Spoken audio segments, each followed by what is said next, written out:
గాజువాకలో జరిగిన ఘోర రోడ్డు ప్రమాదానికి ఆర్టీసీ బస్ డ్రైవర్ నిర్లక్ష్యం, అతి వేగమే కారణమని పోలీసులు ప్రాథమికంగా నిర్ధారించారు. టిప్పర్ లారీ టైర్ పంక్చర్ కావడంతో డ్రైవర్ దాన్ని రోడ్డు పక్కన నిలిపి ఉంచాడు. అదే సమయంలో రాజమండ్రి నుండి పార్వతీపురం వెళుతున్న ఆర్టీసీ బస్ వెనక నుండి వేగంగా వచ్చి ఆ లారీని బలంగా ఢీకొంది.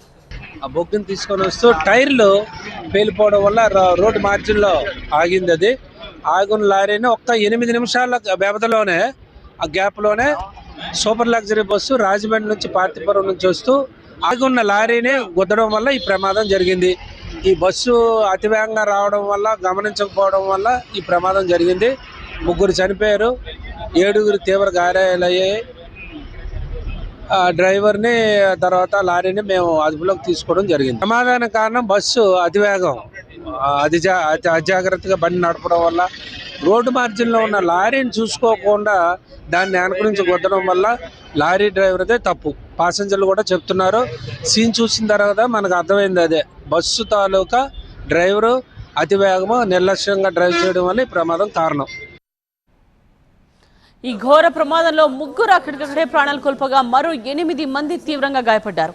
మృతుల్లో బస్ డ్రైవర్ రాంబాబుతో పాటు ఈశ్వరమ్మ అనే ప్రయాణికురాలు ఉన్నట్టు పోలీసులు గుర్తించారు. ప్రమాదంపై సమాచారం అందుకున్న పోలీసులు వెంటనే ఘటనా స్థలానికి చేరుకుని సహాయక చర్యలు చేపట్టారు. గాయపడిన వారిని చికిత్స నిమిత్తం సమీపంలోని ఆసుపత్రికి తరలించారు. ఆసుపత్రి దగ్గర బాధితుల బంధువుల రోదనలు హృదయ విదారకంగా మారాయి. నుండి విజయనగరం వెళ్తుంటే శ్రీనగర్ దగ్గర బస్సు ఆగున్న లారీని బస్సు గుద్దేసిందటండి. మా వదిన ఇంకా రాలేదు ఇక్కడికి. 2 పిల్లలు ఉంటారు. మా వాళ్ళు 3, మా వదిన, మా అన్నయ్య వాళ్ళ పిల్లలు 2. పాపకి చెయ్యి ఫ్రాక్చర్ అయింది. బాబు బాగానే ఉంది.